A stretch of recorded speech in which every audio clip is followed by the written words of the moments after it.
সুখেনবাবু, আমাদের আপনার বাড়িতে আসবার জন্য সংবাদ পাঠিয়েছেন, তাই এলাম। সুখেনবাবু, কোনো বিশেষ দরকারে ডেকেছেন বোধহয়, তাই না? হ্যাঁ বলাই হরি, তোমাদের সাথে আমার কাতলা মাছের ব্যবসা নিয়ে কিছু গুরুত্বপূর্ণ আলোচনা আছে, তাই তোমাদের ডেকেছি। কাতলা মাছের ব্যবসা নিয়ে গুরুত্বপূর্ণ কথা? বেশ, বলুন সুখেনবাবু। সুখেনবাবু, কোনো চিন্তার বিষয় কি? তোমাদের কৌতূহলী হওয়া স্বাভাবিক, তবে উত্তেজিত হয়েও না। আমাদের রাজনৈতিক দল তোমাদের মতো মাছের ব্যবসায়ীদের জন্য কিছু নিয়ম কানুন ধার্য করেছে, তাই তোমাদের সেগুলো মেনে চলতে হবে। আর যদি অমান্য করো তাহলে দল তোমাদের বিরুদ্ধে পদক্ষেপ নেবে। কি নিয়ম সুখেন্দুবাবু? কি নিয়ম সুখেনবাবু, বলুন না তাড়াতাড়ি। এত অধৈর্য হলে কি করে হবে? বলছি, আজ থেকে তোমরা যা কাতলা মাছ বিক্রি করবে সেসব মাছের দাম বাজারে 20% বাড়িয়ে বেচতে হবে, এবং যে টাকা লাভ হবে তার 50% আমাকে দলের প্রতিনিধি হিসেবে দিতে হবে, আর বাকি অংশ তোমরা পাবে। সর্বনাশ সুখেনবাবু, এভাবে তো আমরা মরে যাব, আমাদের কোনো লাভ হবে না। সুখেনবাবু, আপনি দলের অভিভাবক, এই দল এই মুহূর্তে শাসক দল, তাই আপনি আমাদের হয়ে দলকে বলুন না নিয়মে কিছুটা পরিবর্তন করতে, নইলে আমার অবস্থা খুব খারাপ হয়ে যাবে। দেখো, দল যা সিদ্ধান্ত নিয়েছে সেটাকে অমান্য করা যাবে না, আর যদি কেউ অমান্য করে তাহলে তাকে অনেক বড় মাসুল দিতে হবে, তাই না? সুকেনবাবু, আপনি চাইলে সব পারেন। আমাদের মুখের দিকে তাকিয়ে অন্তত দলের নিয়ম খানিকটা পরিবর্তন করবার জন্য অনুরোধ করছি। আপনার কাছে, আপনি একটু দেখুন না। সুখেনবাবু, বলাইদা ঠিক বলছে, আমি ওর সাথে একমত। দয়া করে আপনি নিয়ম পরিবর্তন করবার ব্যবস্থা করুন। ও, তোমরা আমাকে বিরক্ত করো না তো। দলের সিদ্ধান্ত আমি তোমাদের জানিয়ে দিয়েছি, এবার আমার কাজ শেষ। কালকে সকালে গিয়ে দিনের মাসুল আদায় করে বাজারে যাব, বুঝলে? এখন যাও, তোমরা যাও।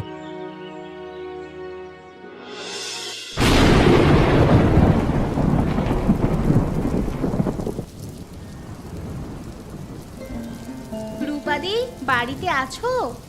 ও নুপুর, এসো এসো, ভিতরে এসো।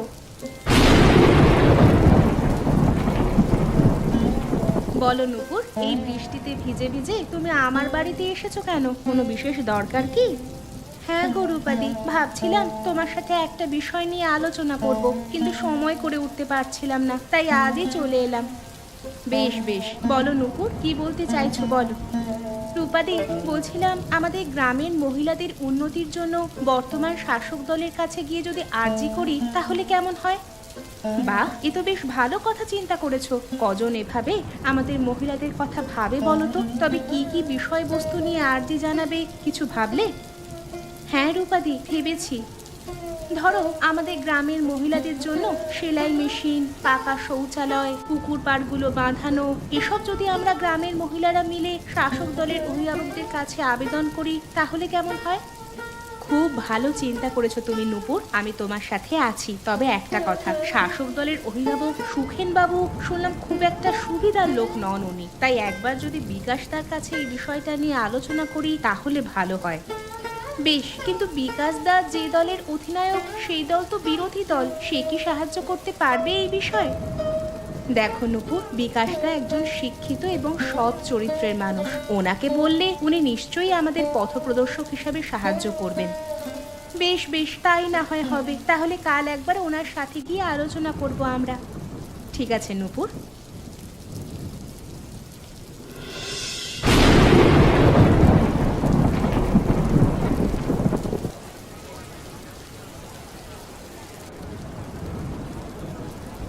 এই যে বলাই, আজকে মাছ বেচা কেনা কেমন হলো?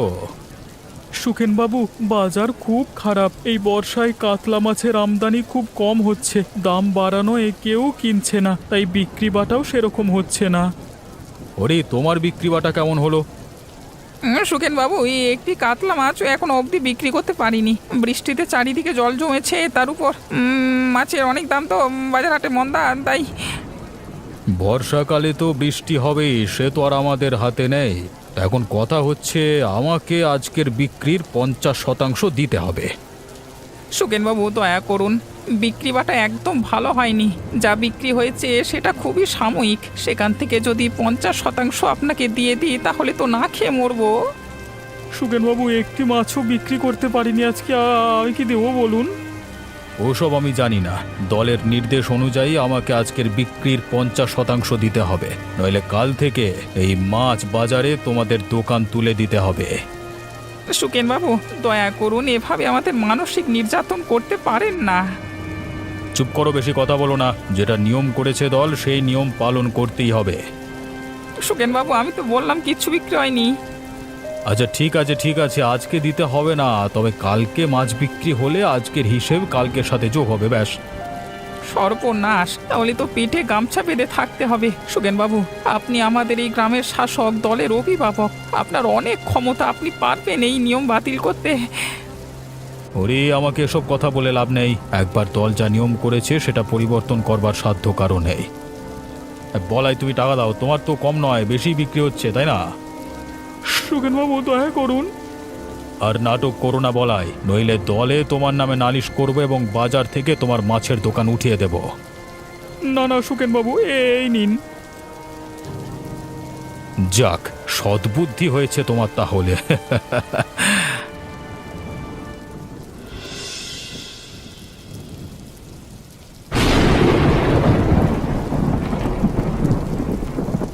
বিকাশদা, আপনি আছেন বাড়িতে? ও রূপা, নূপুর, তোমরা এই বৃষ্টিতে আমার বাড়ি এসেছো, কোনো সমস্যা নাকি? না না বিকাশদা, কোনো সমস্যা নেই, তবে আপনার কাছে একটা বিষয় নিয়ে আলোচনা করতে এসেছি। ও আচ্ছা আচ্ছা, বেশ বেশ, এসো এসো, ভেতরে এসে বসো।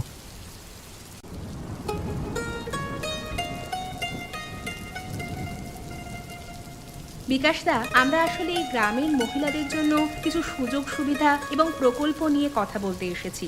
যেমন ধরুন, এই গ্রামের মহিলাদের জন্য শৌচালয়, পুকুর পাড় বাঁধানো, সেলাই মেশিন, এসবের জন্য যদি দলের কাছে আবেদন করা যায়, তাই আপনার সম্মতি নিতে এসেছি আমরা। বাহ, এ তো খুব ভালো কথা। আমি তোমাদের ভাবনা চিন্তাকে সম্মতি জানাই, কিন্তু এসব কার্যকরী করতে বিশেষ সাহায্য করতে পারবো না, কারণ আমি বিরোধী দলের সদস্য। বর্তমান শাসক দলের অভিভাবকের কাছে গিয়ে তোমাদের অনুরোধ করতে হবে। বিকাশদা, আসলে আমি রূপাদিকে বলেছি একবার আপনার সাথেও আলোচনা করতে, কারণ আপনি এই গ্রামের একজন শিক্ষিত এবং সমাজসেবক। আমি তোমাদের এই চিন্তা ভাবনাকে পূর্ণরূপে সমর্থন করি, কারণ তোমরা গ্রামের সকল মহিলাদের সুবিধার্থে ভেবেছ। তবে ওই যে বললাম, শাসক দলের অভিভাবক সুখেন্দাকে গিয়ে এ বিষয়ে তোমাদের কথা বলতে। বেশ বেশ, তাহলে আপনি আমাদের একটি দরখাস্ত লিখে দেবেন, আমরা সেটা নিয়ে সুখেন্দার কাছে যাব। নিশ্চয়ই দেব, আমি সব সময় তোমাদের পাশে আছি। আমার সাধ্য অনুযায়ী তোমাদের আমি সাহায্য করব।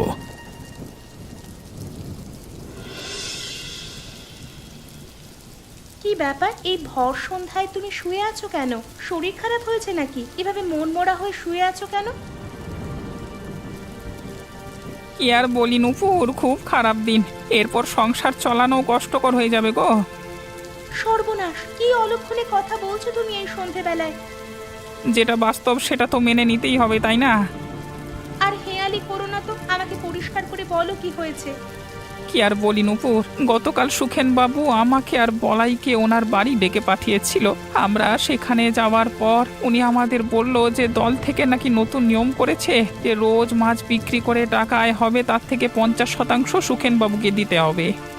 হায় হায়, কি বলছো গো তুমি? কিন্তু অন্যায়, এক প্রকার শোষণ করার মতো। তোমরা খেটে মাছ বিক্রি করবে আর লাভ নেওয়ার সময় ওনারা 50% নেবেন? এটা কিছুতেই হতে পারে না।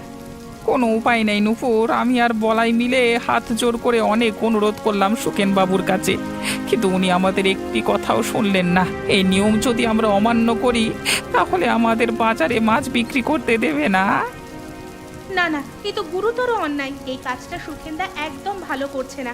শোনো, তোমাকে একটা কথা বলি, শোনো। তুমি আর বলাইদা মিলে একবার বিকাশদার সাথে এই বিষয় নিয়ে আলোচনা করো। বিকাশ দার সাথে আলোচনা করে কি হবে? ও তো বিপরীত পক্ষের অভিভাবক। বিকাশদা একজন শিক্ষিত মানুষ এবং ভালো লোক। উনি নিশ্চয়ই তোমাদের কোনো এক বিকল্প বের করতে সাহায্য করবেন।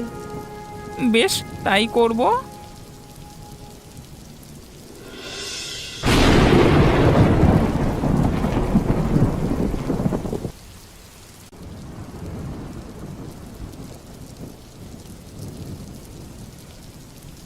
এই যে শুনছো রূপা, এদিকে আসো, এগুলো ধরো। ও, তুমি এসেছো? বাজার নিয়ে এসেছো তো? দাও দাও, সবকিছু এনেছো তো ঠিকঠাক? যেগুলো বলে দিয়েছিলাম আনতে এনেছো তো? না না, সব কিছু আনতে পারিনি, শুধু দরকারি জিনিসগুলো এনেছি। কিন্তু কেন? আমি যে তোমাকে বলেছিলাম আনতে, সবগুলোই তো সংসারের প্রয়োজনীয় জিনিস। বুঝতে পেরেছি রূপা, এবার থেকে আমাদের খুব হিসেব করে কষ্ট করে চলতে হবে। কেন এ কথা বলছো কেন? আমি আজ অব্দি কি কোনোদিন বাহ্যিক খরচা করেছি সংসারের জন্য? না রূপা, তা তুমি কোনো দিনই করনি, কিন্তু এখন থেকে আর একটু হিসেবেই চলতে হবে। আচ্ছা, কি হয়েছে বলো তো? তোমার মন মেজাজ ঠিক নেই মনে হচ্ছে। বলো দেখি কি হয়েছে। কি বলি রূপা, সুখেনবাবু নতুন নিয়ম করেছে, তা আমাদের মাছ বেচার লাভ থেকে 50% দলের প্রতিনিধি হিসাবে দিতে হবে ওকে। কি আশ্চর্য কথা তো! আমার মনে হয় নিশ্চয়ই সুখেনদার কোনো দুষ্টু চাল এটা। এমনিতেও লোকটাকে গ্রামের মানুষ পছন্দ করে না, শাসক দলের অভিভাবক, তাই সকলে ওনাকে তোষামত করে চলে। আমি অনেক অনুরোধ করলাম, আজ এমনিতেও বিক্রি বাটা ভালো ছিল না, কিন্তু যতটুকু বিক্রি হয়েছে তার 50% ওনার হাতে তুলে দিতে হলো। আজকে একেবারেই বিক্রি হয়নি কারোর, কিন্তু যেদিন ওর বিক্রি হবে সেদিন ওর থেকে আজকের হিসেবটা যোগ করে দেবে। এ তো তোমাদের উপর গুরুতর অন্যায় করছে সুখেন বাবু। এর একটা ব্যবস্থা না করতে পারলে তো আমরা সবাই মাঠে মারা পড়বো। বলছি কি, শোনো না, তোমরা একবার বিকাশদার সাথে এই বিষয় নিয়ে আলোচনা করে দেখো তো। বেশ বেশ, তা না হয় করবো। একটা বিকল্প না হয় বের করতে হবে রাস্তা, না আমাদের অবস্থা শোচনীয় হয়ে যাবে।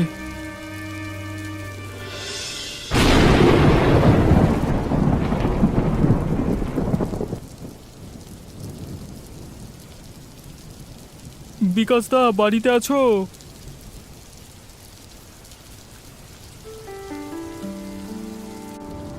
বলাই হরি, তোমরা আমার এখানে এ সময় এত বৃষ্টির মধ্যে এসেছো, কোনো সমস্যা নাকি? বিকাশদা, সমস্যা তো বটেই, বলতে পারেন আমরা বিপদে পড়ে আপনার কাছে সাহায্য চাইতে এসেছি। আচ্ছা আচ্ছা, বলো কি সমস্যা? বিকাশদা, আর বলো না, আসলে এখন থেকে আমরা রোজ মাছ বিক্রি করে যা লাভ করব তার 50% শাসকদের অভিভাবক মানে সুখেনদাকে দিয়ে দিতে হবে। আজকে অল্প মাছ বিক্রি করে যা আয় করেছে তার 50% সুখেনদার হাতে তুলে দিয়েছে। আর আমার যেহেতু কিছুই বিক্রি হয়নি, তাই আজকের হিসেব আগামী দিনে যোগ করে আমার থেকে টাকা নেবে। সর্বনাশ, এ তো তোমাদের সাথে এক প্রকারের জোর জুলুম হচ্ছে। আসলে সুখেনদার দল এখন শাসন করছে, ওনার পাল্লা ভারী। এই ব্যাপারে আমি আমাদের দলের থেকে সেভাবে কোনো সাহায্য পাবো না। তাহলে আমরা কি করব? কার কাছে যাব? এভাবে তো আমরা বেঁচে থাকতে পারবো না। অনেক আশা নিয়ে আপনার কাছে এসেছি, যদি আপনি কোনো বিকল্প খুঁজে দেন তাহলে আমরা আপনার কাছে চিরকৃতজ্ঞ থাকব। হ্যাঁ হ্যাঁ বিকাশদা, আমরা সত্যি অনেক আশা নিয়ে এসেছি, এবার আপনি আমাদের একটা বুদ্ধি দিন। আমি তোমাদের সমস্যাটা বুঝতে পারছি, কিন্তু পরিস্থিতিটা যে আমার নিয়ন্ত্রণে নেই। তবে আমি একটা পরামর্শ দেব যে তোমরা নিজেদের বাড়ির সামনে এখন থেকে মাছের ব্যবসা করো, তাহলে তোমাদের কেউ বাধা দিতে পারবে না। আসলে বাজারটা পুরোটাই শাসক দল দখল করে রেখেছে।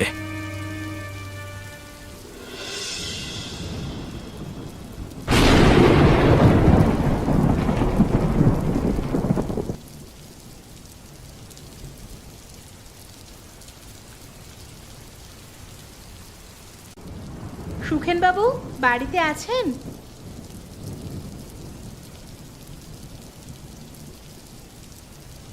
আছে। আপনারা কে? আপনাদের তো চিনতে পারলাম না। আমি রূপা, বলাইয়ের স্ত্রী। আর আমি নূপুর, হরির স্ত্রী। ও আচ্ছা আচ্ছা, আসুন আসুন, ভেতরে আসুন।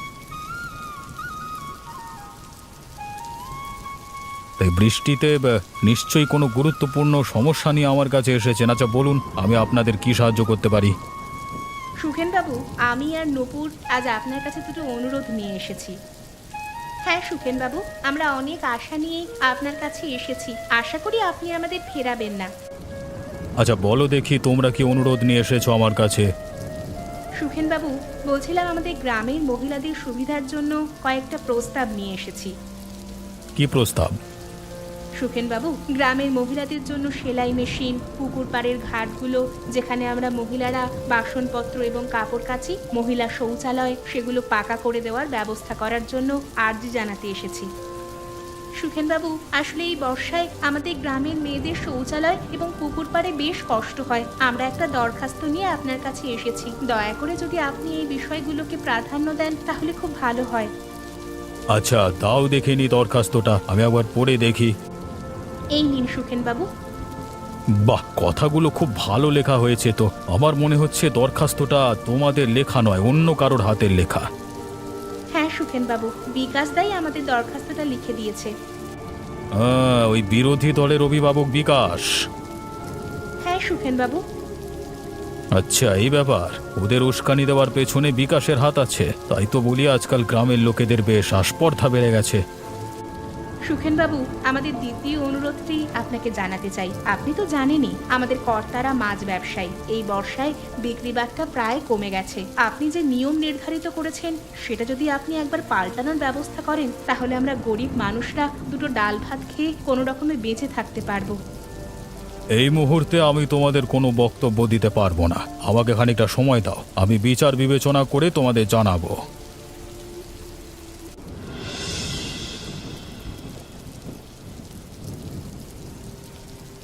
সর্বনাশ করে দিল, শেষমেশ আমাদের বাড়ির সামনে মাছের দোকানটাও ভেঙে দিল। এখন আমরা কি করে সংসার চালাবো? সুখেন বাবুকে এত করে আমরা অনুরোধ করলাম, কিন্তু উনি আমাদের কোনো অনুরোধই রাখলেন না।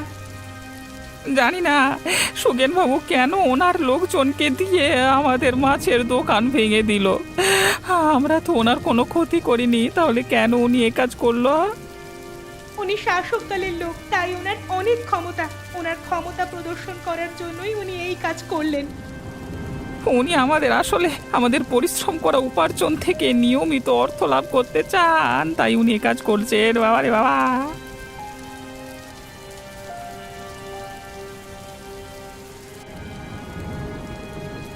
শোনো হরি, বলাই, তোমাদের এর আগে বারবার আমি দলের নির্দেশ জানিয়ে দিয়েছিলাম, কিন্তু তোমরা আমার কথা না শুনে অন্য কারোর বুদ্ধিতে নিজেরা মাছ বিক্রি করবার দোকান দিয়েছো। আমার সাথে একটিবার পরামর্শ করবার প্রয়োজন মনে করনি, তাই তোমাদের এই শাস্তি পেতে হলো, বুঝলে? সুগেনবাবু, আমরা কারোর বুদ্ধিতে কোনো কাজ করিনি, বিশ্বাস করুন। হ্যাঁ সুগেন বাবু, আমরা নিজেরা নিজেদের পুকুর থেকে কাতলা মাছ ধরে বাইরে মাছের দোকান দিয়েছি, এটা সম্পূর্ণ আমাদের সিদ্ধান্ত। চুপ, বেশি কথা বলতে যাস না তোরা। এই গ্রামে একটি পাতাও দলের অনুমতি ছাড়া নড়ে না, বুঝলি? আর সেখানে তোমরা কাতলা মাছ বেচবার দোকান দিয়ে ফেললে। এরপর থেকে কিছু করবার আগে অন্তত 100 বার ভেবে কাজ করবে, নইলে কিন্তু তোমাদের এই গ্রাম থেকে বের করে দেবার ব্যবস্থা করব।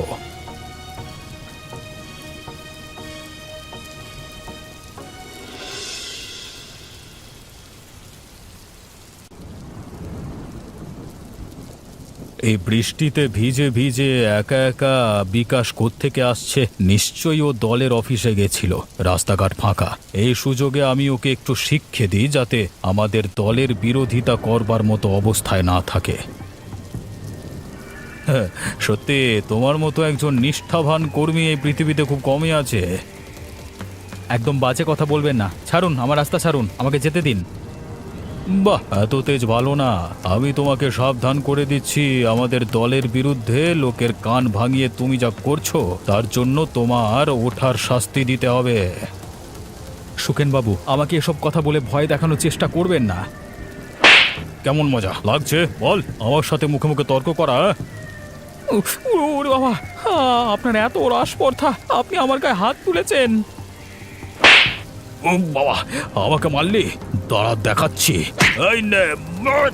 ওরে বাবা, সুকেন বাবু, সময় চিরকাল এক থাকে না। আর আপনার এই ক্ষমতা এবং তেজ চিরকাল থাকবে না। এমন একদিন আসবে যেদিন আপনার কোনো ক্ষমতা থাকবে না, তখন দেখবো আপনাকে কে বাঁচায়।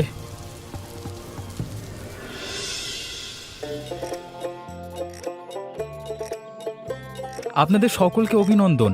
আপনারা নিশ্চয়ই জানতে পেরেছেন যে আমাদের দল বিরোধী দলকে পরাজিত করে ক্ষমতায় এসেছে, আর এর জন্য আপনাদের সকলের কাছেই আমি এবং আমার দল কৃতজ্ঞ। বিগত দিনে শাসক দলের তত্ত্বাবধানে এই গ্রামের লোক অনেক কষ্ট সহ্য করেছে। আজ থেকে আপনারা সেই কষ্ট থেকে মুক্তি পেতে চলেছেন।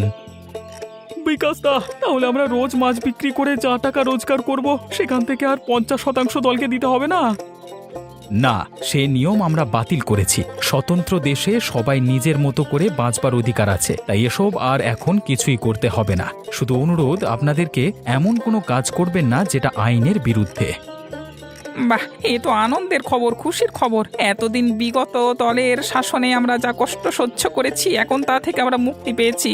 এর থেকে আনন্দের বিষয় আর কি হতে পারে? আপনাদের সকলকে অনুরোধ, আপনারা নিজ নিজ কর্মে নিজেদের মতো করে কাজ করুন এবং সকলে মিলেমিশে থাকুন।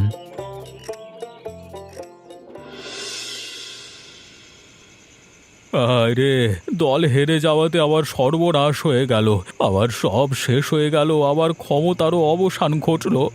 আমার ব্যক্তিত্ব গ্রামের মানুষকে যেভাবে প্রভাবিত করত, এখন সেটা বিফল হয়ে গেল। কেউ এখন আমাকে আর আগের মতো পাত্তা দেবে না। ব্যবসায়ীদের থেকে যেসব টাকা আমি পেতাম সেগুলো আসা বন্ধ হয়ে যাবে। কি যে করি! এতদিন রাজার হারে চলেছি, অন্যের ঘাড়ে বন্দুক রেখে, কোনো কাজ না করে, কিন্তু এখন পেটের দায় কিছু তো করতে হবে। কোথায় আমার ভুল হয়ে গেছে, আমি অনেক বড় ভুল করে ফেলেছি। না না, বিকাশের সাথে কথা বলে দেখি যদি কোনো কিছু হয়। বাবা,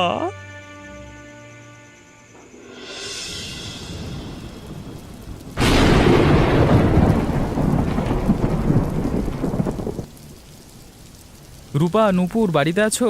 তোমরা একবার বাইরে এসো।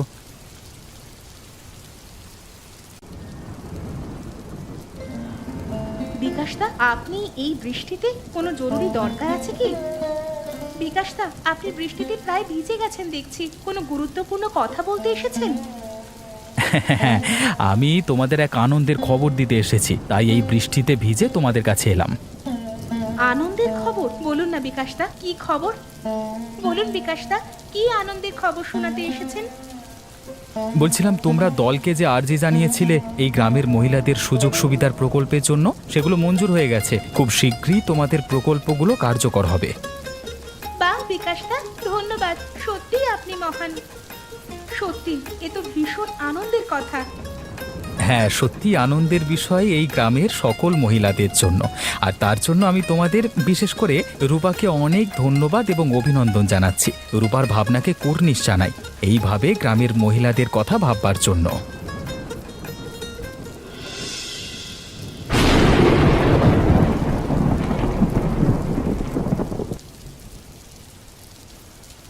কি খবর বলাই হরি, বিক্রি কেমন হচ্ছে? খুব ভালো বিকাশদা, আপনার দয়ায়। হ্যাঁ বিকাশদা, সত্যি খুব ভালো যাচ্ছে। মনে হচ্ছে আমরা সত্য যুগে আছি। মাছের দাম অনেক সস্তা হয়ে গেছে। সব তোমাদের কষ্টের ফল এবং সঠিক সিদ্ধান্তের ফল, বুঝেছো?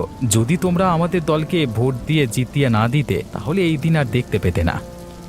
সত্যি কষ্টের দিন কাটিয়েছি, ভাবলে গায়ে শিহরণ দেয়।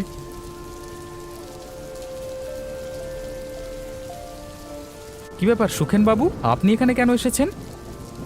বিকাশ, আমি তোমার বাড়ি গেছিলাম, কিন্তু সেখানে তোমাকে না পেয়ে বাজারে এলাম। কেন, কি দরকার আমার সাথে আবার? আসলে আমি আমার কর্মকাণ্ডের জন্য অনেক লজ্জিত ভাই। আমার ভুল কাজের জন্য গ্রামের সকলকে অনেক কষ্ট সহ্য করতে হয়েছে। আমি অনুশোচনায় ভুগছি, তাই তোমাদের কাছে ক্ষমা চাইতে এসেছি। আর এই মাছের বাজারে আমাকে একটা কাতলা মাছের দোকান খোলবার জন্য অনুমতি চাইতে এসেছি ভাই। সুখেনবাবু, সময় চিরকাল একই থাকে না। মানুষের অহংকার, ক্ষমতা, শক্তি সব সময়ের সাথে সাথে ক্ষুণ্ণ হয়। এক সময় এই গ্রামের মানুষ আপনার কথায় চলতো, আজকে দেখুন আপনি নত হয়ে আমার কাছে অনুমতি নিতে এসেছেন। সময়ের থেকে বলবান আর কেউ নেই এই দুনিয়াতে। বিকাশ, আমি আমার সব ভুল ত্রুটি বুঝতে পেরেছি এবং নিজেকে শোধরাবার জন্য তোমার কাছে এসেছি। তুমি আমাকে নিদান দাও। ঠিক আছে সুখেনবাবু, আপনি বয়োজ্যেষ্ঠ মানুষ, আমি আপনার অনুরোধ নিশ্চয়ই রাখবার চেষ্টা করব। তবে একটি শর্ত আছে। কি শর্ত বিকাশ?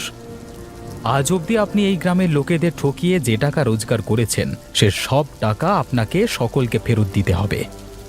ঠিক আছে, সকলের টাকা ফেরত দিয়ে আমি আমার ভুলের প্রায়শ্চিত্ত করব।